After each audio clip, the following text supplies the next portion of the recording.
Bueno, chicas, nuevamente buenos días. Vamos a iniciar entonces. Hoy expone, si no me equivoco, Nancy y Scarlett, ¿cierto? Ok, chicas. Ustedes me dicen cuando ya estén listas para ponerles la presentación. Sí, profe. ¿Ya? ¿Ya? ¿Ya? Ok. Ahí les va, ¿eh? Me avisan cuando le cambie de diapositiva. Sí, claro. Bueno, nosotros, profe, somos Nancy y Scarlett, ya nos conocemos y vamos a hablar un poquito acerca de nuestro tema que nos tocó. Va a iniciar mi compañera Scarlett. ¿Qué tema es? Mande, ¿Qué tema es? ambiente en el entorno enseñanza-aprendizaje. Ah, ok.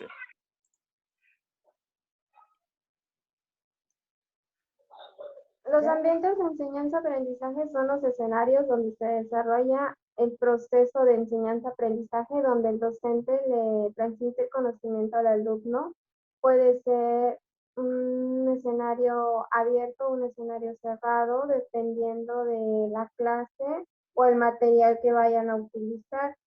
El aprendizaje puede ser formal o informal y son espacios construidos con la finalidad de crear un ambiente propicio para que el estudiante establezca una relación idónea entre ellos y su profesor. ¿Me puede cambiar la siguiente? Se caracteriza por ser escenarios construidos en espacios dependiendo a la clase o al material didáctico que se utiliza. Usan distintos métodos de enseñanza, dependiendo también del alumno. Los hábitos de aprendizaje van evolucionando. Con el tiempo depende al y con el tiempo se van modificando los espacios. Tiene que ser adecuado para el alumno también, dependiendo del alumno que tenga alguna condición, en el modo en que aprende. La siguiente, en la A ver, siguiente, chicas, aquí quiero hacer una pausa tantito. ¿Ustedes creen, chicas, que tenga algo que ver que el ambiente sea abierto o cerrado? Por supuesto. Sí, la forma de aprendizaje, ¿no? También. Así es. Fíjense, muchachas, les voy a platicar una experiencia. Bueno, yo de hecho lo aplico muy seguido.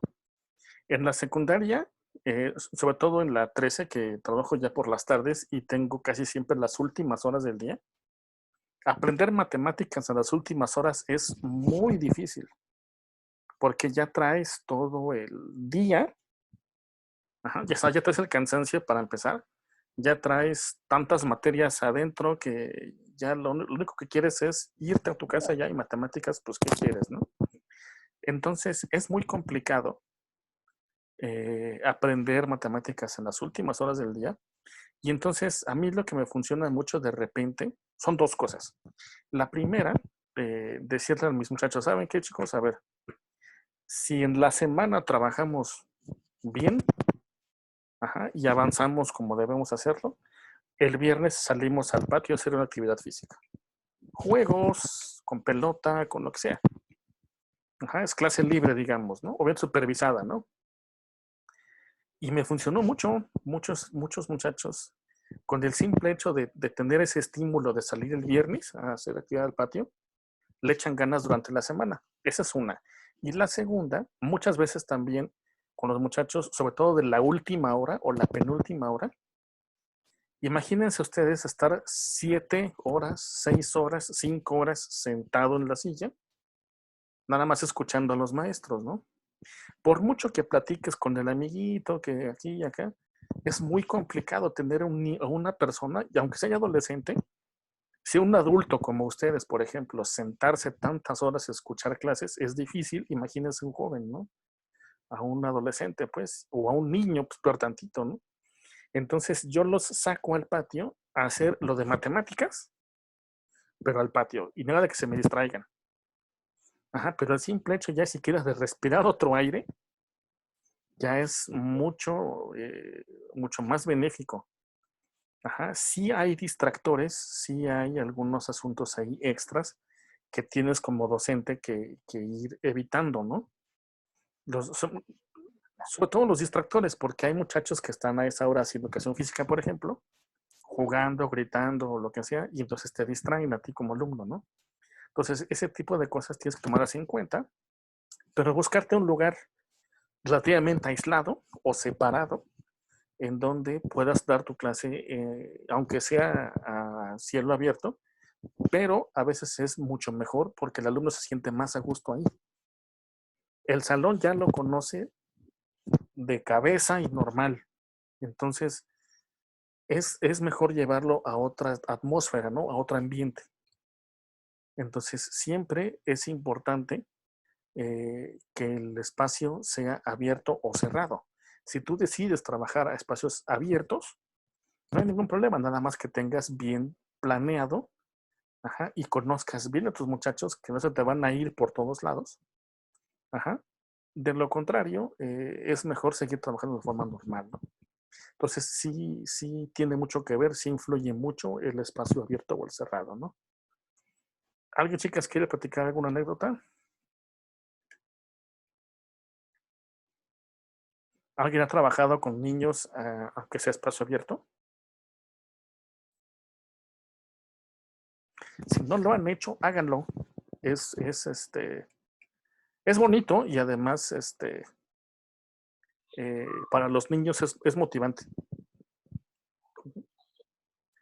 Nancy, ¿quiere decir algo? No, ahorita. ¿No? Ok. Entonces voy a continuar con la presentación.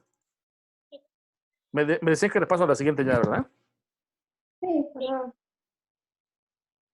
Bueno, el tema que sigue son los elementos que dentro de la educación, los ambientes de aprendizaje, pues hay muchos elementos como lo puede ser la interacción que tiene el docente con el alumno, en cómo se da la clase, en cómo se transmite el conocimiento, la información, que son los temas que se van a dar, el cómo se van a dar, adecuándolos dependiendo al alumno. También está el profesor, que es importante, así como el alumno, que son entre los que se transmite el conocimiento de profesor-alumno. También podemos encontrar los objetivos educacionales, que son los que, pues es lo que se pretende lograr, el objetivo de al final de un curso o de enseñar algún tema. Y el contexto, el lugar donde se va a transmitir ese conocimiento, que es el espacio donde se vaya a dar una clase, ya sea en un ambiente cerrado, dentro de un aula o en un espacio abierto, como lo comentaba, dependiendo a la clase, si vaya a ser una actividad al aire libre o dentro del salón de clases, también dependiendo el alumno o la materia, como lo mencionaba, si es una materia pesada, pues se puede buscar alguna dinámica en la que pueda llevar a cabo esa clase sin que sea tan pesada y también dependiendo del material didáctico. La siguiente, profesor, por favor. Y en esta nos muestra pues algunos de los elementos también que ya había dicho el profesor, los estudiantes, el contexto. ¿Le podría pasar la siguiente, por favor? Ok, pues ahora vamos a conocer lo que son las dimensiones del ambiente de enseñanza-aprendizaje. Se clasifican en 4 partes. La primera es la dimensión física, que se refiere al espacio, el lugar en el cual se va a llevar a cabo la actividad, ya sea el aula, afuera, el espacio físico. Las dimensiones funcionales, que es planeación. ¿Para qué lo vamos a utilizar? ¿En qué condiciones lo vamos a ejecutar? Tenemos la dimensión temporal, que es cuándo y cómo lo voy a desenvolver. Eso sigue siendo la planeación, ya que voy a requerir de calcular el tiempo que voy a demorar en mi dinámica. Tengo que contemplar todas las características que tengo que presentar. A lo mejor si tengo que alumno en esa actividad, tengo que considerar todos los aspectos que voy a trabajar y que quiero alcanzar. Y en la dimensión relacional es quién y a quiénes se les va a impartir. En este caso sería profesor-alumno. A ver, chicas, aquí voy a hacer una pausa. Quiero preguntarle a todas, estos tiempos y estas dimensiones, ¿en dónde? Es decir, ustedes deben tomarlos en consideración a la hora de dar la clase. ¿En qué instrumento o en qué parte es donde tú estableces todos esos tiempos y todas esas dimensiones? En la planeación. En la planeación. La planeación, por eso, muchachas, es muy necesaria. Porque tú debes tomar en cuenta qué tiempo te va a llevar a hacer una actividad, dónde la vas a hacer. Ya tienes adecuado el espacio para quiénes van a participar y de qué manera, bajo qué condiciones. Todo eso debes tomarlo en cuenta a la hora de que hagas tus actividades, tanto las de apertura como las de desarrollo y las de cierre. Porque inclusive hasta las actividades de cierre son importantes. ¿Y por qué es tan importante? Tan importante como la apertura y desarrollo, porque ahí es donde tú estás concluyendo. Tienes que escuchar qué fue lo que se obtuvo. Si tú en tu planeación dices, bueno, yo al final de la sesión vamos a hacer una lluvia de ideas acerca de lo que se vio. Y si nadie te dice nada, es porque a lo mejor nadie lo entendió. Y si todos participan, o la gran mayoría participa, es que la gran mayoría o todos le entendieron. Entonces es muy importante también la actividad de cierre. Entonces esas 4 dimensiones te van a ayudar a, digamos, a delimitar bien los alcances de tu planeación. No puedes planificar diciendo, pues van a aprender esto. ¿No? Tiene que ser algo medible, algo más concreto, algo un poquito más acotado. Y eso te va a ayudar a hacerlo una buena planeación. ¿Sale? ¿Continuamos entonces, chicas? ¿Paso a la siguiente? Sí, por favor. En este esquema vamos a ver cómo estos ambientes de aprendizaje se van clasificando y se van organizando. Por ejemplo, anteriormente les comentaba que quién lo impartía. Los profesores son los encargados de, a través de secuencias didácticas, de estrategias, material, motivación, técnicas e instrumentos, nos van a impartir a nosotros el objetivo, el conocimiento que quieren dar a conocer. ¿A quién se los van a plantear? Pues tenemos a los alumnos. Los alumnos tienen que estar con la disposición, porque a veces, aunque uno tenga el mejor material, si el alumno no está dispuesto a aprender, si tiene problemas, va a ser muy difícil, incluso hasta imposible, de que él adquiera ese conocimiento. Ahorita anteriormente hubo un programa donde trabajábamos por competencias y nos ayudaron mucho a trabajar en equipo, que es algo que fomenta la motivación, que si te juntas con tu compañerito a lo mejor trabajas mejor, más rápido, más divertido, se desenvuelven mejor. Después tenemos el espacio físico, ¿dónde lo vamos a trabajar? Ya sea en el aula, en el patio, depende de la creatividad y a las limitaciones que tengamos como docentes. Después vamos a tener lo que es el concentrado, que es el mobiliario, las técnicas, el material el cual disponemos, incluso hasta la organización y la comodidad que tengamos para desenvolver el conocimiento. Siguiente, por favor. Por ejemplo, aquí les muestro un aula que está muy limpia y eso es hasta una tranquilidad como docente y como alumno. Llegar a una estancia y que la encuentres con tu material, que la encuentres con colores, algo llamativo, algo limpio y tranquilo, da una paz en el alumno y en el docente que te da la motivación a trabajar, a tener ese orden. Incluso hasta los colores y todo te dan vida y puede que tengamos un aprendizaje mejor. Siguiente, por favor. Ok, ahora vamos a ver las ventajas y las desventajas de lo virtual, se podría decir así. Siguiente, por favor.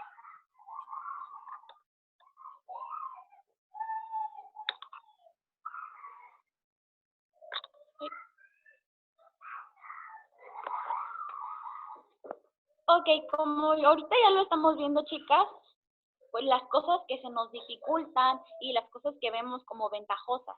Por ejemplo, en las ventajas tenemos que los alumnos son más independientes y tienen esa necesidad por buscar nuevas técnicas y nuevas fuentes tecnológicas.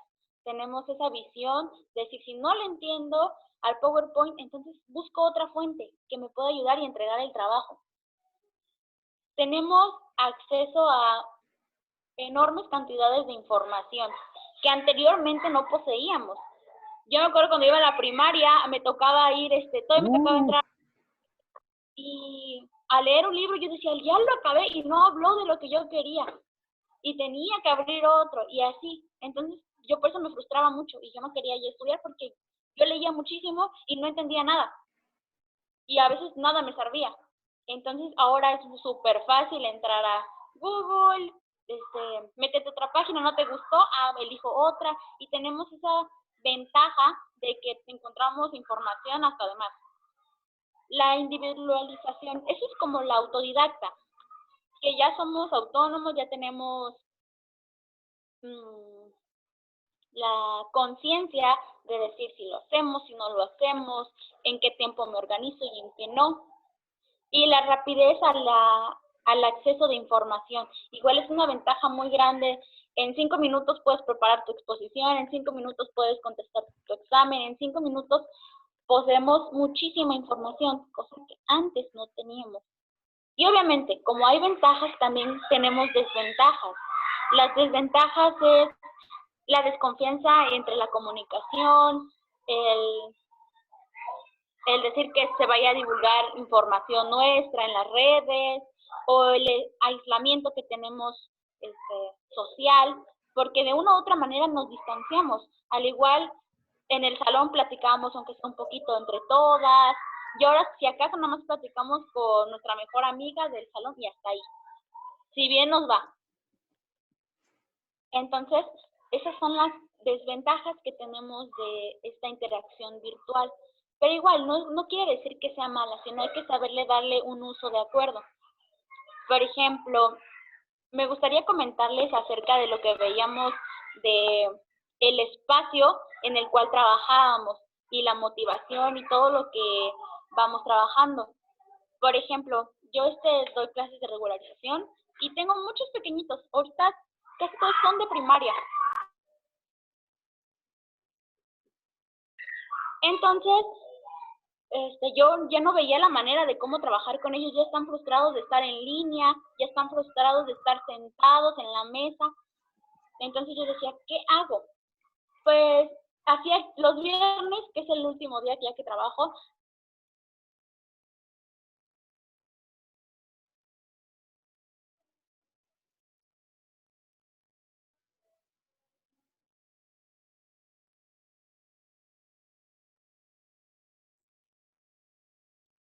Creo que se congeló la imagen de Nancy. Vamos a esperar a ver si ahorita se integra nuevamente. Bueno, de hecho ya terminó aquí la exposición, ¿no? Vamos entonces ahorita a esperar a ver si regresa Nancy. Aquí, muchachas, mencionó su compañera algo muy importante. Digo, todo lo que se menciona es importante, ¿no? Pero dentro de las ventajas y las desventajas, obviamente, muchachas, vamos a encontrar muchas ventajas y muchas desventajas, dependiendo básicamente del punto de vista del autor que estés consultando, ¿no? Ya regresó Nancy. Nancy, ¿concluye? ¿Hasta dónde escucharon, profe? Hasta que tienes muchos niños de casi todos de primaria y hasta el viernes que trabajas. Ah, ok, perfecto. Entonces, el viernes ya lo agarré para que sea una actividad fuera en contexto escolar, pero ya fuera de escribir, fuera de estar sentados. Este viernes hice muchos globos con agua y a los niños que estoy con las tablas, me decían una tabla mal y yo les aventaba un globo de agua. Ellos me decían una bien y me aventaban un globo de agua a mí. Entonces eso ya fue una motivación para que desde ahorita ya están estudiando las tablas porque para el próximo viernes quieren que yo pierda. También mis niños chiquititos de preescolar que están ya se están aprendiendo a leer, yo les hago dictado y ya están de, ya no quiero hacer dictado, que ya me aburrí. Entonces a todos les regalé un pizarroncito chiquito y un plumón para que ahí hagan su dictado. Ahora no me ponen ni pero siquiera. ¿Pero qué les dictas? ¿Nada más palabras sueltas? Sí, por ejemplo, un libro que es el de Juguemos a Leer. Entonces, las primeras son la M, la S y la P. Entonces, yo les dicto palabras conforme a nuestra lección. Ya. Así es. Muy bien, muy bien. Las tablas se las pongo en una lotería, en un memorama. Son materiales que yo voy realizando y se los voy prestando. Muy bien, muy bien. Y sobre todo los niños son muy curiosos, ¿no? Manipulan mucho los materiales y con eso, y aprovechan, ¿no? Muy bien, muy bien. Pues, profe, entonces Pues, así concluimos la exposición. Si hay alguna duda, háganoslo saber. ¿alguna pregunta, muchachas, para sus compañeras?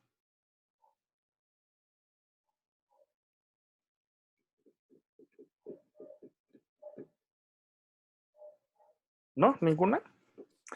Hay una cosa que estaba yo comentando hace rato sobre las ventajas y desventajas de esto, ¿no? Obviamente vamos a encontrar, les repito, muchas ventajas y muchas desventajas, básicamente del punto de vista del autor que estemos leyendo, ¿no? Hay algunos que dan hasta 10 o 15 ventajas, igual número de desventajas, pero pues hay algunas inclusive que hasta pudieran entenderse como iguales, ¿no? Entonces, pero sí, una de las más importantes es el que el alumno se hace individual, es decir, él construye su propio conocimiento. Que aquí, en el caso, por ejemplo, de matemáticas en secundaria, va un poquito en contra, porque lo que dice el plan de estudios es que el alumno debe socializar. Debe socializar el conocimiento, es decir, debe trabajar en equipo. Y haciendo esto, lo que estamos haciendo es totalmente lo contrario, que el alumno solito es el que aprenda, ¿no? Y él lo va a aprender como lo entendió. Y no va a escuchar opiniones de los demás, no porque no quiera, sino porque no hay. No hay quien le dé más opiniones. Y al mismo tiempo es una desventaja, porque si el alumno no tiene conciencia de que por sí solo debe de aprender, no lo va a hacer. Entonces, puede jugarnos eso también algo en contra, ¿no? A mí me ha tocado en la experiencia, sobre todo en muchachos de preparatoria, que esa parte de tener la comodidad de conectarte donde quiera que estés, te hace que inclusive estés acostado en tu cama y ahí te conectes. Entonces, eso no te va a dejar ningún aprendizaje. O sea, sí tienes que estar cómodo, pero tampoco hay que llegar a esos extremos, ¿no? O sea, tienes que estar en un lugar ventilado, con buena iluminación, de preferencia aislado de los ruidos, es decir, los distractores, pues, que te puedan afectar, ¿no? Pero tampoco quiere decir que estés acostado en tu cama, ¿no? O sea, tampoco. El lunes pasado, yo le apliqué examen a mis muchachos del TEC de Monterrey. Y a una alumna se le fue el avión de que el Zoom, cuando entras, te pone la cámara automáticamente. Yo creo que se le olvidó. Se conectó, se puso la cámara de Zoom y estaba en un hotel de Acapulco y estaba en en el balcón y se veía atrás la playa y todo. Y cuando se dio cuenta, pues tapó la cámara inmediatamente, pero pues ya. Y le dije, mira, hija, o sea, a mí no me interesa si estás en la playa donde estés. Ajá. Pero si a ti tus papás te dan permiso de presentar tus exámenes y tomar tus clases en la playa, pues ya es cosa de cada quien, ¿no? Pero a mí, si me repruebas el examen, yo no te voy a ayudar en nada, ¿eh? Porque te quieres ir a divertir a la playa y allá quieres hacer tus actividades, ¿no? Entonces, yo creo que no es el ambiente adecuado, pero si a ti así te hace estar cómoda, pues adelante, ¿no? Entonces, tampoco hay que ir a esos extremos, ¿no? O sea, hay que estar en un lugar cómodo, pero tampoco que te relajes así, ¿no? O sea, no, tampoco esa es la idea. Entonces, es un buen instrumento el trabajo en línea si sabemos llevarlo a cabo como tal, ¿no? Si lo tomamos con la suficiente, no digamos madurez, sino responsabilidad, ¿no? Pero si lo tomamos así a la ligera, pues entonces no te va a dejar nada, ¿no? Al contrario. Entonces, chicas, no sé, ¿alguien tiene algún comentario? ¿Alguna experiencia?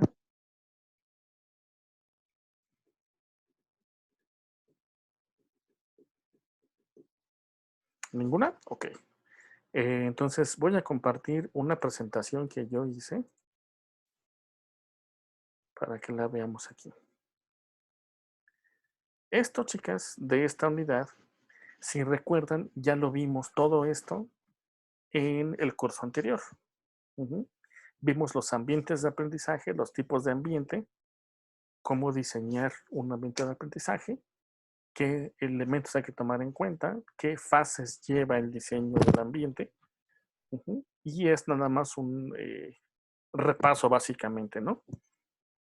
Voy a compartir la pantalla. Me avisan cuando puedan ver, por favor, chicas. Ya, profe. ¿Ya se puede ver? Entonces, esta unidad se refiere a el aprendizaje en entornos que sean apoyados por tecnología, en pocas palabras, entornos virtuales de aprendizaje, ¿no? Recuerden que entornos nos estamos refiriendo a las plataformas, a la plataforma que te va a servir para poder ambientar el aprendizaje. Entonces, pues para empezar, chicas, vamos a recordar que todo esto tiene que ver con el uso de tecnología. Estamos trabajando con tecnología que hasta hace muy poco no se había utilizado, y no me refiero a la computadora, sino me refiero al aprendizaje en línea. Siempre las escuelas habíamos trabajado en actividades presenciales, únicamente utilizando la computadora para ciertas actividades como la investigación, o compartir información, pero nunca como aprendizaje. Y entonces aquí estamos utilizando las dos cosas, la tecnología de la informática o de la información y la de la comunicación.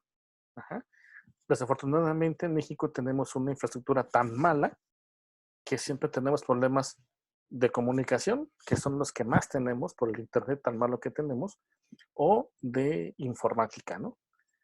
Entonces, en ese sentido, la informática no tenemos tanto problema porque normalmente usamos plataformas y programas que no son mexicanos, digamos, ¿no? Sino son hechos en otros países y pues no tienen ningún problema. El problema que tenemos es nada más nuestra infraestructura de comunicaciones. Y pues aquí tenemos algunas características de la tecnología. Digo, esto ya lo hemos visto varias veces. También algo de lo que aquí es novedoso es este tercer punto que dice la presencia de fibra óptica. Aquí, muchachas, la fibra óptica ya tiene muchos años que se implementó. No tuvo tanto auge inicialmente porque como tecnología nueva y y con muchas ventajas. Obviamente era muy cara de implementar. Un simple tramito de fibra óptica conectado te salía en miles de pesos. Porque era demasiado cara la fibra óptica, sobre todo porque fibras ópticas tenemos o teníamos de dos tipos, la monomodo y la multimodo. Si tú tenías transmisiones pequeñas o half duplex, pues utilizabas la monomodo, y si tenías transmisiones más pesadas, usabas la multimodo, que era la más cara, ¿no? Pero bueno, ya se vino abaratando, ya se ha utilizado más la fibra óptica, los enlaces, los troncales que le llaman, que están en los postes, esos traen fibra óptica, pero lo que baja de ahí a tu casa es un cable par trenzado que finalmente te quita todo el beneficio de la fibra óptica, ¿no? Entonces tenemos una infraestructura muy mala en México, ¿no? De comunicaciones, y ha sido, ahorita que estamos en pandemia, que hemos estado usando mucho esta tecnología, ha sido nuestro, ¿cómo llamarle? Nuestro némesis, ¿no? Nuestro sufrir, pues, porque de repente te trabas, de repente te dejas de oír, de repente se te desconecta, de repente se te va la luz, bueno. Repetimos también, muchachas, los tipos de tecnologías, que esto lo vimos también en el curso anterior, que se referían a redes, a terminales y a los servicios.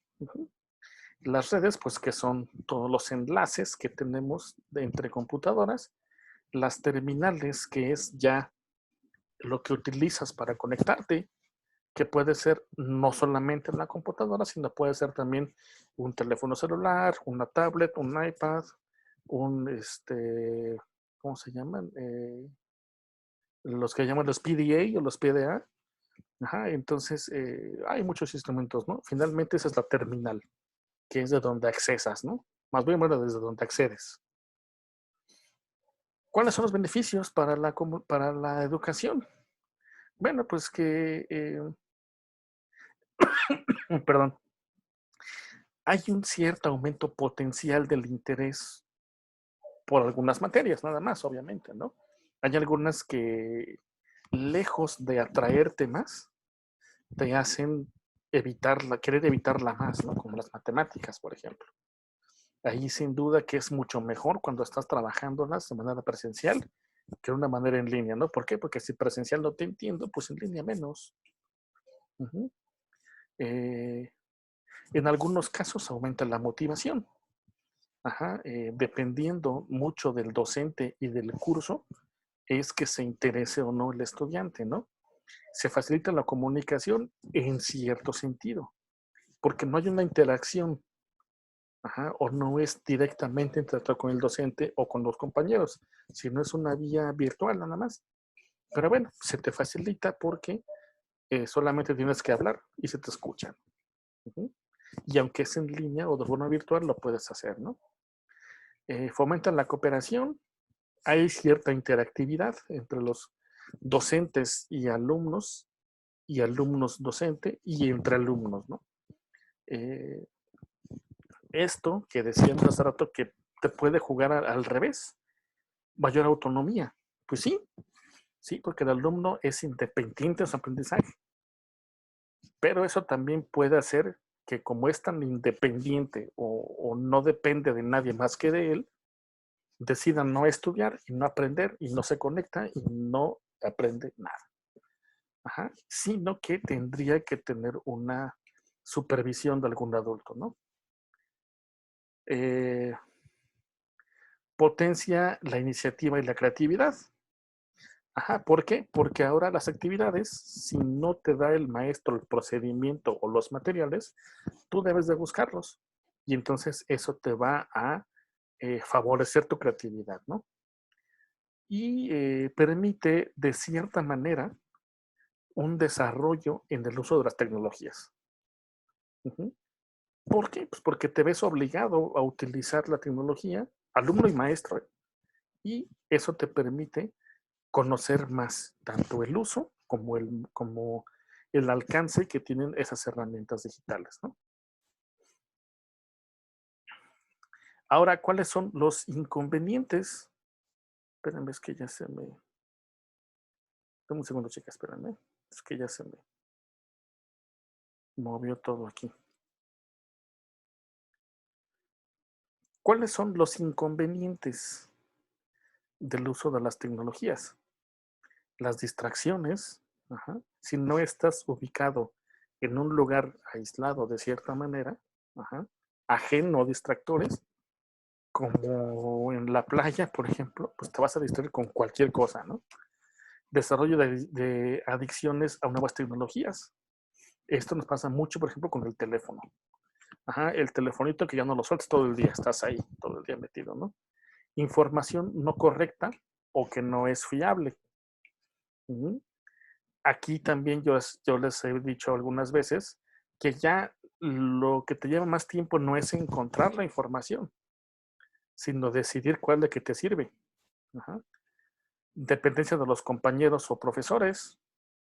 No voy a poder avanzar con mi actividad a menos que me digan cómo tengo que hacerlo. Ya sea que me digan mis compañeros cómo o el maestro que me ayude a hacerlo.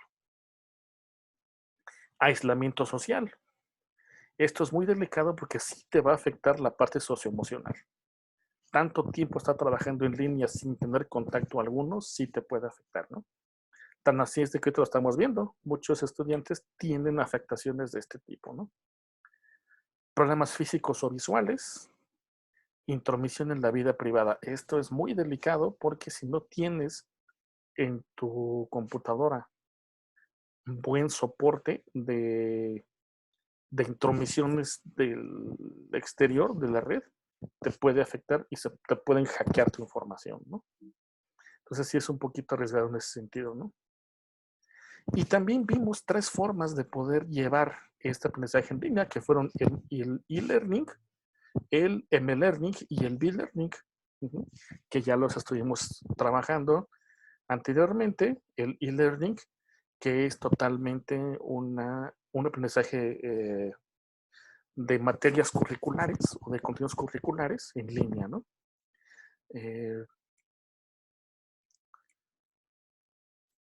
Tenemos también el m-learning, que es muy parecido al e-learning, pero este m-learning es un poquito más informal, entrecomillado. Ajá. ¿Por qué? Pues porque el m-learning es con cualquier dispositivo móvil. No se tiene que ser con una computadora, que aunque sea laptop y sea móvil, no se refiere tanto a eso, se refiere más bien a instrumentos móviles, teléfonos, PDAs, iPads, ese tipo de cosas, ¿no? Que puedas llevar el aprendizaje junto contigo. Ajá. Y donde me agarre la reunión, desde ahí me conecto y no hay ningún problema. Ajá. Nos ha tocado muchas personas que se han conectado y van en la ruta, van en el coche, van caminando. Ajá, se oye la música de fondo, entonces donde te agarre la hora de la reunión, pues ahí te conectas, ¿no? Chicas, ¿hasta aquí alguna pregunta? No, profe. ¿No? Profe, vamos. Ok, vamos a dar entonces un break para que vayan a... Cassandra vaya a comer algo porque ya veo como que se me quiere desmayar del hambre. Entonces, chicas, ¿les parece bien si damos 15 minutos? Sí, profe, por ¿Sí? favor. Ok, entonces nos vemos a las 12 en punto. ¿Sale? No se salgan de la reunión, nada más apaguen cámaras y micrófonos y no me despido, nos vemos un ratito más. Chicas, entonces pues continuamos, ¿no?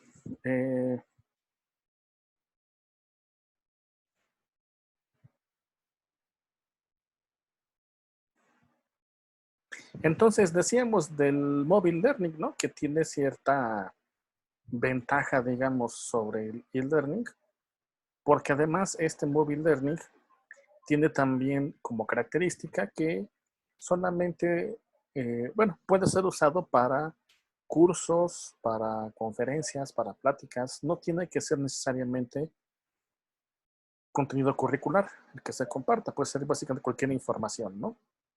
Y es muy utilizado hoy en día, aunque tiene también desventajas importantes, ¿no? Sobre todo si estás, por ejemplo, con un teléfono móvil, pues a lo mejor hay lugares donde no hay señal. Entonces ahí, pues es una desventaja, que se te acabe la pila, es otra desventaja. Ajá, Los datos, entonces, perdón, que se acaben los datos. que se acaban los datos móviles también. Entonces, tiene también muchas desventajas en cuanto al uso del aparato. Ajá. En cuanto al modelo de aprendizaje, pues a lo mejor sí es beneficioso, ¿no? Sí trae muchas cosas buenas, ¿no? ¿Cuáles son sus características? Pues que se utilizan dispositivos móviles más que computadora. Te permite un aprendizaje funcional. Ajá. Es decir, con el mismo uso que vas teniendo de la tecnología vas aprendiendo. Permite el autoaprendizaje. Ajá. Es decir, que como decíamos hace rato, ¿no? El mismo estudiante aprende por sí mismo, ¿no? Es individual, digamos, o es independiente, ¿no? Permite el uso de aplicaciones para aprendizajes y eso es una herramienta que el docente puede utilizar para crear sus materiales didácticos, ¿no? Dispone de GPS, cámaras, de muchas cositas que trae el teléfono que pueden hacerlo más versátil. Es de uso personal, ajá. No compartes con nadie más ese acceso que tienes, ¿no? Es individual y solamente tú lo vas a ver. Al ser pantalla táctil te permite el uso de otras aplicaciones más. Eso sí, si tu teléfono no es muy actualizado o no trae mucha memoria y abres otras aplicaciones, tu teléfono puede empezar a funcionar de una manera inestable, ¿no? Entonces, lo mejor siempre pues es dejar dedicado el aparato nada más a la sesión que estés trabajando, ¿no? ¿Cuáles son las ventajas? Que puedes tener tu aprendizaje en cualquier tiempo y lugar, sin importar otra lo que es con tu teléfono móvil, ¿no? Eh, la interacción que tienes con el docente es de manera instantánea. Si ahorita alguien de ustedes me pregunta, yo le contesto de forma inmediata, ajá, y es una ventaja, ¿no? Que tengamos esa comunicación de esa manera. Mayor accesibilidad, portabilidad y funcionalidad. La última no se me hace también como que una ventaja, porque sí es funcional que en cualquier lugar que vayas tengas el dispositivo a la mano, pero si estás en un lugar de los que le llaman de línea oscura, es decir, donde no hay señal, pues no te conectas de ninguna manera, ¿no? Entonces, no es tan funcional. Digo, si tienes señal, sí es funcional, ¿no? Pero dependes también de esa parte, ¿no? Otras ventajas, no, pues ya las dijimos todas. Es autónomo el aprendizaje, que esa también puede ser una desventaja al mismo tiempo. Se incorporan contenidos en formatos diferentes y eso también es una ventaja para el docente, para crear sus materiales, ¿no? Con los que va a enseñar. Ahora las desventajas, la conectividad a la red y duración de la batería, lo que te decíamos, ¿no? Que no tengas señal en el teléfono o que se te acabe la pila.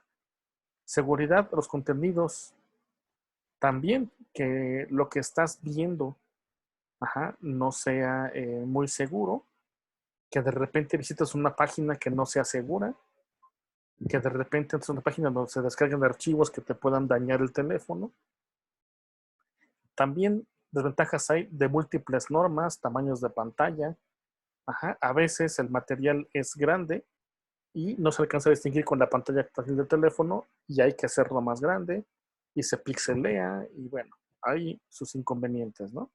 Problemas de costos, privacidad y confidencialidad. Sobre todo los costos, ¿no? Tener el teléfono es un gasto, tener una línea donde conectarte es un gasto. Si no hay Wi-Fi por ahí, que tengas muchos megas para navegar con datos personales, eso también tiene un costo. Entonces, los costos sí son mayores, ¿no? Control de archivos perdidos. es muy complicado rescatar archivos eliminados de un teléfono. De una computadora es muy sencillo, pero de un teléfono no es tan sencillo, ¿no? El tamaño de la pantalla, insisto, me ha tocado, sobre todo con los muchachos de Tec de Monterrey, que a veces no usan laptop, sino teléfono, y la pantalla donde hay que graficar, de repente se complica mucho, ¿no? Por estar muy pequeñita no se alcanza a ver muy bien, ¿no? Hay pocas aplicaciones educativas, hay muchas más en la red para cuando estás trabajando con una laptop, pero aplicaciones para teléfono celular no hay muchas, ¿no? Puede presentar dificultades a los usuarios al momento de descargar software, sobre todo por los derechos de autor, ¿no? O hay que pagar licencias, entonces también a veces se puede complicar las aplicaciones, ¿no? Por ejemplo, si quieres hacer un material y pasarlo a PDF y el teléfono no lo trae, tienes que descargar una aplicación y te va a costar. Entonces, también puede ser una desventaja, ¿no?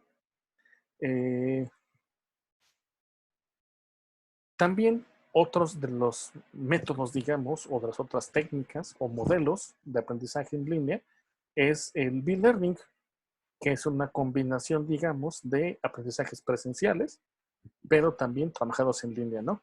Que ahorita es lo que vamos a utilizar en este regreso a clases que tengamos de manera presencial, entrecomillado, también estaremos trabajando en línea, ¿no? Entonces vamos a utilizar las ventajas de un aprendizaje en línea, pero también la ventaja también de ser presencial, ¿no?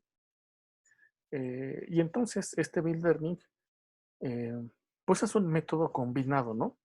En donde tenemos de cierta manera una presencialidad en el salón de clases, en el aula, pero también estamos al mismo tiempo combinándolo con aprender en línea o sobre todo el uso de la computadora, ¿no? Para la investigación, para el desarrollo de actividades, para materiales, de lo que te ofrezca la red y puedes utilizarlo de una manera virtual, ¿no?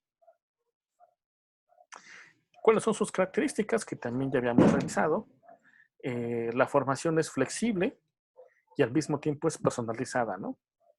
Asistencia a clases presenciales, porque cuando estás en línea es casi particular el trato que tiene contigo el maestro, además de que también lo ves de manera presencial.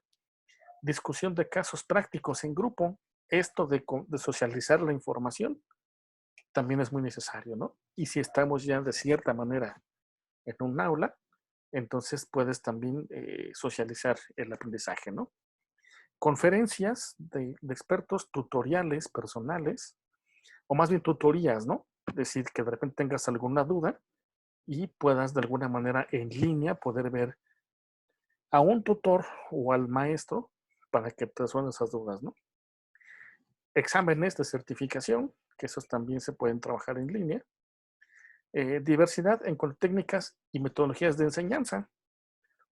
Puedes, como vas a utilizar las dos cosas, tanto presenciales como en línea, puedes diseñar una gran cantidad de materiales o utilizar muchas técnicas para poder enseñar, ¿no? Va orientado a la comunidad, porque permite el desarrollo de habilidades cuando trabajes en equipo o trabajes individual y además a la comunidad escolar le favorece porque tiene de manera presencial y al mismo tiempo acceso a internet o en línea. Entonces ahí están las dos cosas combinadas, ¿no? Permite resolver problemas desde enfoques diferentes. Esto es justamente lo que se pretende con el método, digamos, o siguiendo las técnicas de Vygotsky, ¿no? Al socializar el conocimiento, vas comparando los puntos de vista o las formas en cómo se resolvió un problema y entonces puedes irte de alguna manera retroalimentarte o escuchar diferentes formas de resolver el problema, ¿no? Optimización del tiempo, obviamente, se reduce el tiempo del profesor para interactuar con el alumno, pero también al mismo tiempo se beneficia porque no solamente estarás en forma presencial, sino también estarás en línea, ¿no? O utilizarás, pues, el beneficio de la tecnología, ¿no? Esas son características. Las ventajas es de que se adapta a necesidades específicas. Si tú solamente puedes estar de cierta hora a cierta hora, se te puede adecuar esta técnica a solamente esos horarios, ¿no? El material está permanente en Internet e inclusive son actualizados porque todo el tiempo se están subiendo materiales nuevos. Ujú. El proceso de aprendizaje es personalizado. Digo, no quiere decir que le es un alumno, pero sí te da tiempo o sí te da la ventaja de que puedas de alguna manera trabajar con un alumno en tiempos diferentes, ¿no? Es decir, tratar un problema de un alumno, luego con otro, y sucesivamente, ¿no?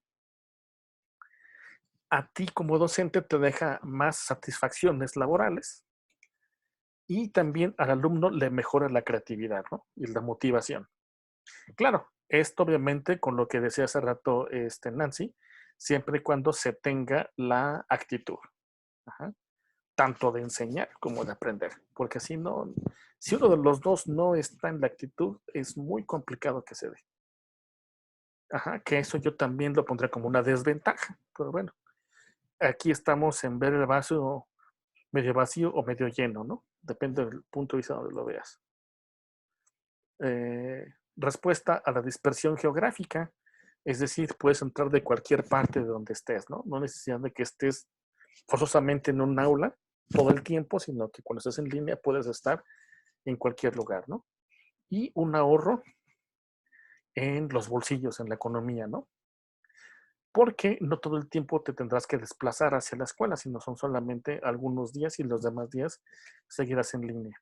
También tiene sus desventajas, ¿no? Depende principalmente de que el docente y el alumno actúen en el desarrollo de cada actividad. Entonces, aquí volvemos a lo mismo de las actitudes, ¿no? Si no hay una actitud, es muy complicado que se dé el aprendizaje, ¿no? Hay muy poca experiencia en la aplicación de este modelo. ¿Por qué? Pues porque, por ejemplo, por lo menos en México, la tradición ha sido enseñar presencial. Ajá, y tenemos muy poca cultura tecnológica. Ajá, e inclusive hay algunos que se niegan a aprenderlo. Entonces, mientras sigamos en ese tenor, pues va a ser muy difícil, ¿no? Que podamos utilizarlo al 100%, ¿no? Puede haber problemática con respecto al uso de la tecnología, pues lo mismo que decíamos ahorita, ¿no? Hay muchas personas, muchos maestros de cierta edad, y digo con todo respeto para la gente mayor, pero que se niegan a utilizar tecnologías, ¿no? En la escuela, en la secundaria, inclusive a estas alturas, hay maestros que no han utilizado el Zoom para dar sus clases. Es decir, prefieren mejor no dar clases y nada más enviar trabajos por correo. Entonces, es muy difícil que un alumno aprenda si el maestro tiene esa actitud, ¿no? También puede ser desventaja que el alumno no tenga las habilidades de estudio bajo este modelo. Es muy, muy fuerte la responsabilidad que tiene el alumno sobre sí mismo para poder aprovechar este modelo. Entonces, si no está preparado en ese sentido, no va a poder utilizarlo, ¿no? Y lejos de ser un beneficio, serán su perjuicio, ¿no? También, muchachos, estuvimos revisando el curso anterior, lo que eran ambientes de aprendizaje. Uh-huh. Vimos también que tenemos varios tipos de ambientes de aprendizaje, ¿no? Pero bueno, para empezar, ¿qué es un ambiente de aprendizaje? Y aquí dice, son escenarios construidos para favorecer de manera intencionada las situaciones de aprendizaje. Implican la organización del espacio, la disposición y distribución de recursos didácticos, el manejo del tiempo y las interacciones. Estas 4 cosas que son las que nos mencionó Nancy, o no me acuerdo si fue Nancy, pero en la exposición se vieron, ¿no? Estos 4 elementos que se requieren, ¿no? Sí, fuiste tú, ¿verdad? Sí, primero, ¿cómo vas a organizar el espacio? Es más, son las dimensiones, creo, estas, ¿no? ¿Cómo vas a organizar el espacio? ¿Cómo vas a disponer los materiales? ¿Cómo vas a distribuirlos? Porque a lo mejor algún alumno requiere o tiene necesidades especiales y ese es un material para él nada más. Ajá, entonces todo eso hay que tomarlo en cuenta, ¿no? Para hacer el ambiente de aprendizaje. tenemos 4 tipos, ¿no? Son 4, son 5. Tenemos el ambiente físico, que es el aula, físicamente el aula, donde todos estamos ahí interactuando. El ambiente virtual, que ese puede ser un espacio síncrono o asíncrono, dependiendo de cómo interactúes con el alumno, de una manera ya armonizada o síncrona, o es cada que se puede, ¿no? Que es asíncrono.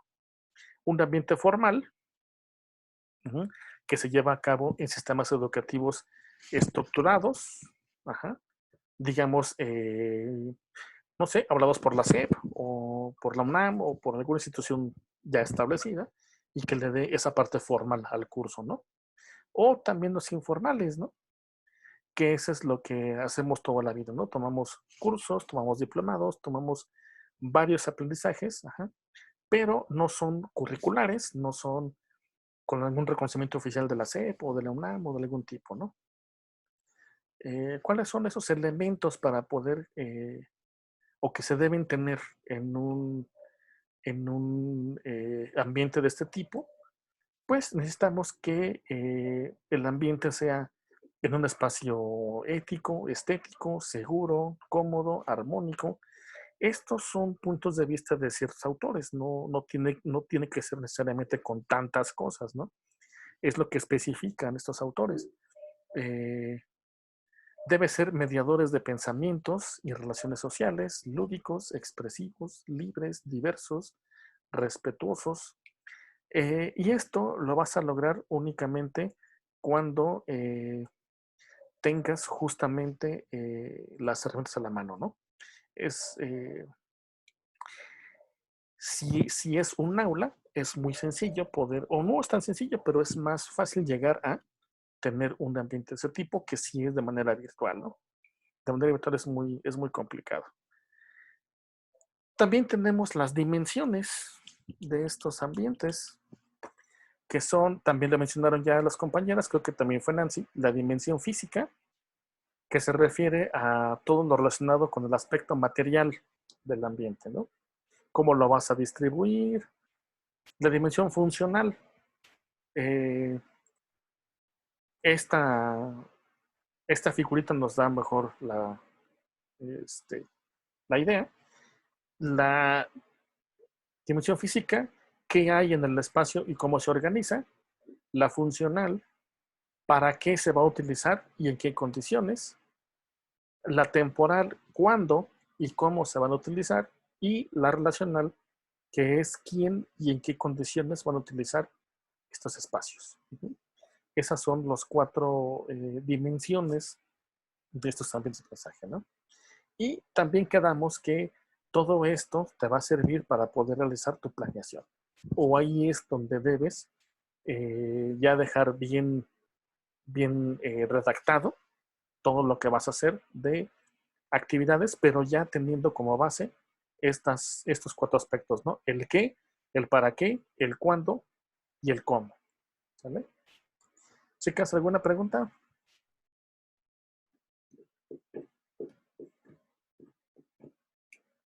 No, profe, vamos No, bien. profe. Estuve revisando sus materiales que enviaron y me di cuenta de, sobre todo me enfoqué a las planeaciones. Y sí toman en cuenta todos los mensajes esperados, toman en cuenta el aprendizaje o más bien el conocimiento previo. En algunos casos de ustedes les faltó actividad de cierre. No les puse en la retroalimentación ese aspecto del cierre porque hay temas que posiblemente no requieran tanto el cierre. Además, por ahí, no me acuerdo quién fue, le puso que el tiempo de duración para ese tema son 4 horas. Entonces, puedes no tener una actividad de cierre porque como son en varios días, entonces no vas a poner 4 cierres, uno por día, ¿no? Sino que al final de todo, puedes tener un cierre, o puedes nada más evaluarlo. Por eso no les puse la retroalimentación. Pero sí es bueno que incluyas de cierta manera una actividad de cierre para que te des cuenta, ¿no? qué tanto se aprendió, quiénes sí lo aprendieron, quiénes se les dificulta, quiénes de plano no aprendieron nada. Entonces, es bueno tener esa actividad de cierre, ¿no? Para que tomes más o menos un, este, un cómo andan, ¿no? Pero, chicas, los materiales estuvieron muy interesantes, hay unos muy buenos, hay unos que de repente digo, ay, están medio complicadones para un para un niño de primaria, ¿no?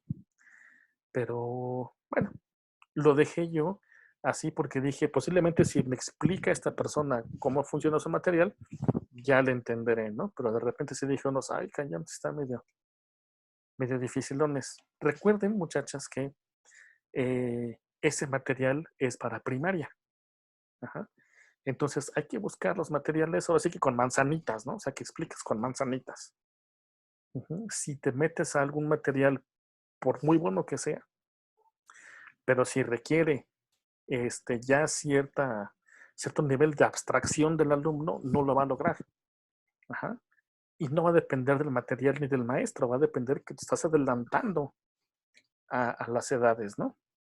Por ejemplo, chicas, yo me di cuenta en mi tesis de maestría que hay muchos materiales que la SEP da para secundaria que todavía están muy avanzados para secundaria.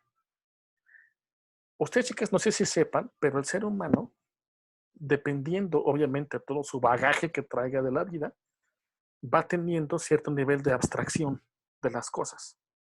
Es decir, las percibe de una manera y las entiende de una manera, pero sobre todo en las materias de matemáticas, por ejemplo, requieren un nivel de abstracción, es decir, una cierta forma de poder ver las cosas. Sobre todo, por ejemplo, cuando pasamos de los números a las letras, de decir 5 más 5 es igual a 10 y decir ahora x más 5 es igual a 10. Quitar el número y ponerle una letra cuesta muchísimo trabajo. Eso es un nivel de abstracción, que el alumno sea capaz de poder ver ya no solamente números, sino también ver letras. Ajá. Entonces, hay materiales que ustedes presentaron, que hay algunos que a mi parecer requieren un nivel de abstracción más allá del que tiene el de primaria. Ajá. Pero posiblemente a la hora de que lo apliquemos nos demos cuenta, si lo aplicamos de cierta manera, sí pueda servirnos. Ajá. Entonces, aquí, muchachas, recuerden siempre de tener mucho cuidado de seleccionar siempre materiales que vayan adecuados a los muchachos, ¿no? Ahorita ustedes no tienen grupo, no tienen diferentes formas de aprendizaje, fue un material nada más para enseñar fracciones, pero recuerden cuando estén frente a grupo, recuerden el nivel en el que están trabajando, ¿no? Obviamente va a ser primaria porque ahí es donde se enseñan las fracciones, pero hay que tomar en cuenta también los chavos cómo están, ¿no? Si requieren un material sencillo, si requieren uno un poquito más elaborado y sobre todo que la explicación sea la adecuada, ¿no? También hay por ahí un material que tiene operaciones con fracciones, sumas, restas, multiplicación y división. Está muy bien y el material es bueno. Nada más que hay que empezar primero por el concepto de fracción. Si el concepto de fracciones no está bien claro, pues ¿para qué te metes con operaciones? Todavía no, espérate. O sea, ese material es muy bueno, ya que sepan fracciones.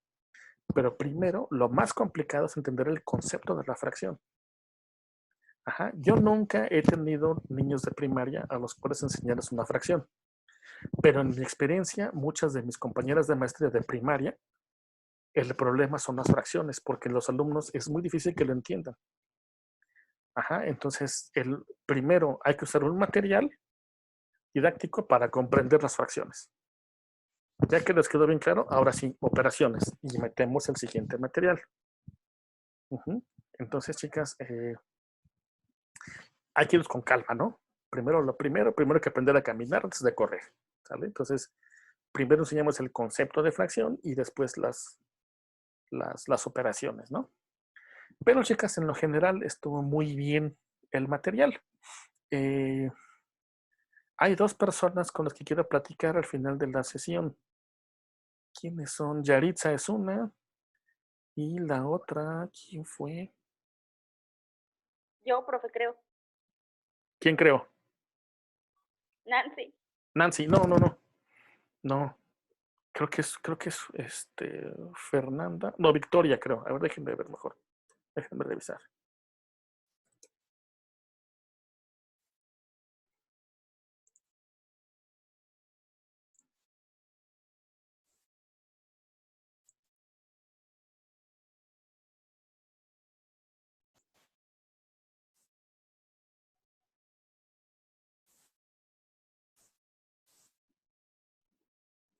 Sí, una es Yaritza y la otra es Fernanda Paredes. Entonces, Fernanda y Yaritza se quedan conmigo ahorita al final de la sesión, porfa, quiero platicar con ustedes. María Magdalena y Nancy no han subido la actividad, ya se venció el tiempo, se puede todavía con penalización, entonces suban su actividad, porfa, chicas, ¿no? La planeación y el material didáctico.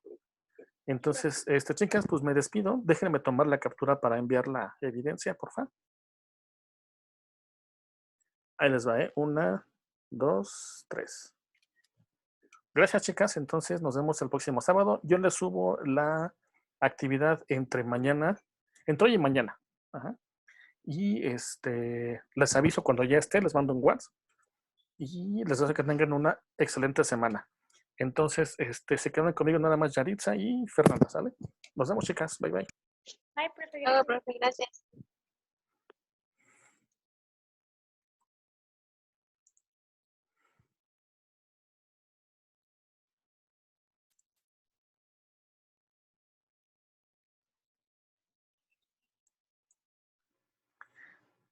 Yaritza,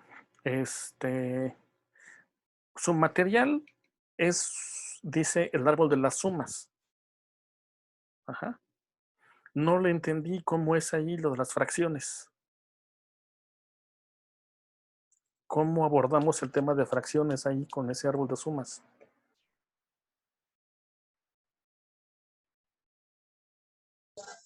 Es que a ese árbol yo ya lo había utilizado en mi trabajo. De hecho, ya Ajá. lo tenía y y yo lo utilizaba con los niños de primaria.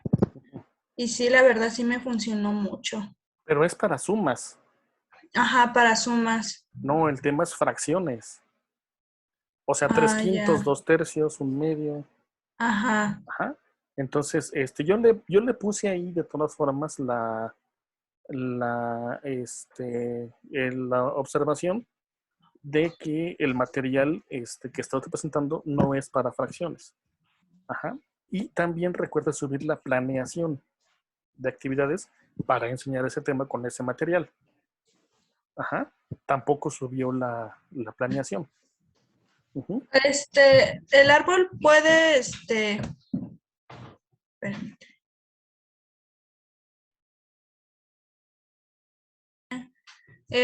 puede ser el mismo árbol, pero ya nada más, en vez de poner los números, pongo unas fracciones.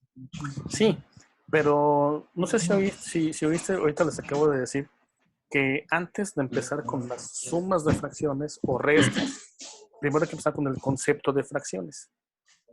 Si usted gusta, puede dejar su material así, sumas de fracciones, no hay ningún problema. Nada más recuerde que ya en la práctica, primero se requiere un material para comprender el concepto de fracciones, y ya que lo comprendieron, ahora sí, vámonos con las sumas, las restas, etc. Ajá. Entonces, si quiere, deje de material con las sumas de fracciones. Nada más, complételo entonces con la planeación. Con la planeación nada más. Ok, profe, pues sí, una disculpa. No, sí, Es que, disculpe, no hay ningún problema. la verdad, ahorita supiera cómo ando. Ahorita no me encuentro en Morelos por problemas familiares. La verdad, ahorita ando fuera. Y sí, me veo como que muy presionada a la vez también con las Mire, clases. no se preocupe. Digo, si finalmente ya lo va a entregar tarde, pues da igual que lo entregue mañana, que lo entregue la semana que entra. Ajá, nada más que lo entregue para que no se quede sin calificación, ¿no? Sí, lo voy a hacer en estos días y se lo subo a la plataforma de No se Classroom. preocupe. ¿Sí está bien? Uh-huh. Gracias, ¿Sale? profe. Ándele. Sí, gracias. Fernanda. Fernanda, usted. ¿Ya me puedo desconectar? Ya, hija, nada más era para eso, gracias. Gracias. Ujú. Y Fernanda, usted al revés, nada más incluyó la pura planeación. El material no. Ah, sí, es que se me olvidó mandarlo, pero ahorita se lo puedo mandar. O sea, sí lo hizo. Sí. ¿Sí? Sí, mire, mándeme la foto del material ya terminado Ujú. y si pudiera, una explicación de cómo elaboró el material. Ok. ¿Sale? Sí. Órale, Ujú. pues. Entonces, usted lo sube cuando esté lista y yo le actualizo la calificación pues, en cuanto lo suba. ¿Sale? Sí, ya se lo subo ahorita. Órale, pues. Sale y vale. Sí. Bye. Bye, bye.